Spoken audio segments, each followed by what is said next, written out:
apprenticeship system, we did have the best apprenticeship system in the world, and that is failing us. And now as unions, a number of us, and I see, I know that some of the trades out there, ourselves included, we want to indenture apprentices. We want to start to train our own apprentices, because you know what? When you send them to Nate and Satan, place like that, they don't talk about unionism. They talk about open shop. They talk about merit. That's what they talk about. We need to own the apprentices. We need to own apprenticeship, and we need to not only teach them the skills, we need to teach them that the only way to go is in a union, a real union, and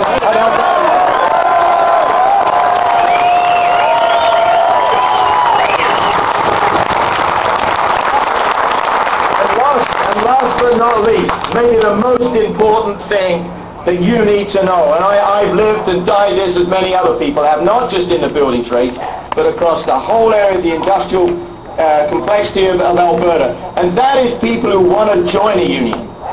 Do you know there's more people out there that want to join a union? They go and get involved in signing cards, and they come to this Labour board, and through this legislation they find a way to intimidate these people, so they back off, the cards go, and suddenly we don't get the support because we're big bad union leaders, and you can see that I'm obviously one of those.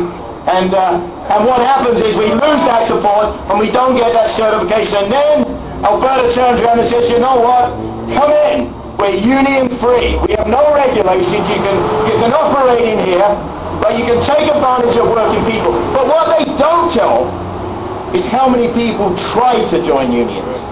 And how many people wanted a collective agreement. But you know what? They were intimidated. This code allowed contractors, not just in the building trades, but across the whole spectrum of working people, they allowed them to get to a place where they just simply gave up.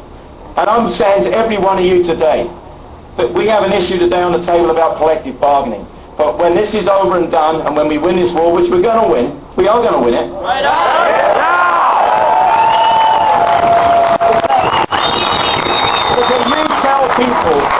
You tell people that we are the most important group, right, in the human race, in the mankind, because if we don't work, there's no wealth created. Whether you're in a meatpacking plant, you're a postal worker, you work in a gas plant, you're a construction worker. And I am sick and tired of listening to the press who talk about free trade agreements and the boom and everything else. That they never talk about is the right to organize, the fundamental right to organize into groups of collective people to further our rights, because you know and I know if you try to do it on your own, you will get picked off, you will be fired, and you will be gone. And that's why you have to stay true to your union.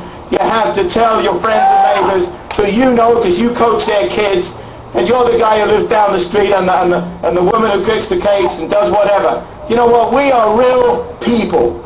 And we deserve to be able to organize collectively, bargain collective agreements, have our own apprenticeship, rid ourselves of the scourge of clack, and get a lifestyle and a terms and conditions of employment that people in this province should rightfully enjoy today. And with that,